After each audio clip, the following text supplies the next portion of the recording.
So what was most memorable about the play for me was the beginning of the play when the characters are kind of like bouncing off of each other when they're talking.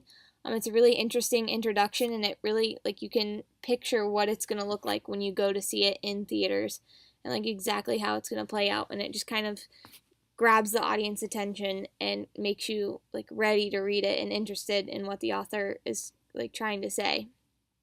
Um, Question number two, one of the major themes is right versus wrong. Like there's one character, I forget which one it was. It's like consistently saying, like, guys, maybe this is wrong. Maybe we shouldn't be doing this. And so there's kind of that balance between what's right and what's wrong.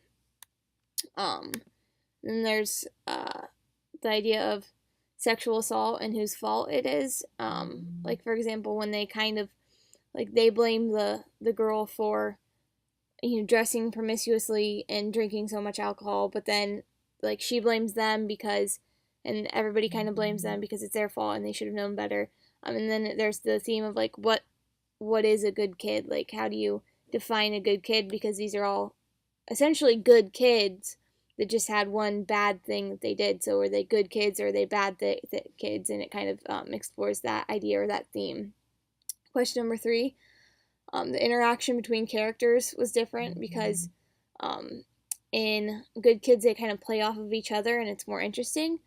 And then there's the jumping around in time, like so for example, and like with not just in time but like with the story kind of jumps between characters and like where it's at in the timeline, where it's at in place, the setting, everything just jumps around and it makes it more kind of confusing. But I think that was part of the idea with that, is to make it more confusing to go along with the major themes of sexual assault and how confusing that could be, and it makes it harder to follow. And then there's um, like back in time storytelling, like how you kind of have hindsight perspective in Good Kids, which is a lot different than in Amid Apparel because it kind of is just different.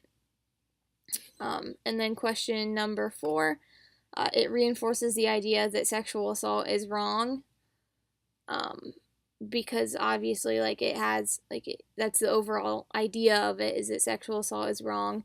It resists the idea that promiscuously dressed women are essentially asking to be raped, I guess, um, because it literally like talks about that over and over again. Like just because she dressed that way didn't mean that she wanted it, and didn't mean she was asking for it.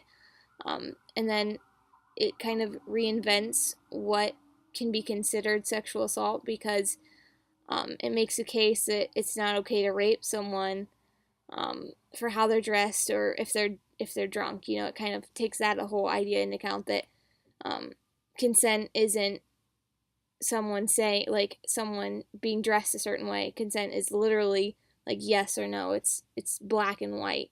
So that's it.